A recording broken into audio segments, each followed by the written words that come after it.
রোজা রেখে টিভি দেখা যাবে কিনা, রোজা রেখে টেলিভিশন দেখা যাবে কিনা ভাই?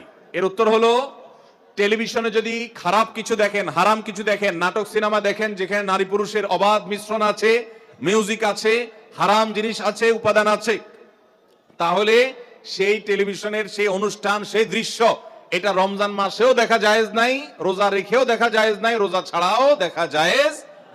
যেটা রোজার বাইরে দেখা জায়েজ আছে সেটা রোজা রেখেও দেখা জায়েজ আছে, যেটার বাইরে দেখা জায়েজ নাই সেটা রোজা রেখে দেখা জায়েজ নাই, সর্বাবস্থায় হারাম।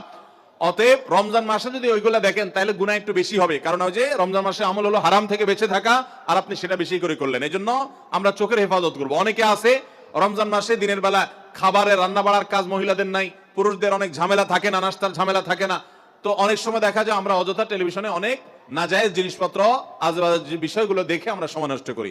আল্লাহ আমাদেরকে হারাম থেকে বেঁচে থাকার তৌফিক দান করুন।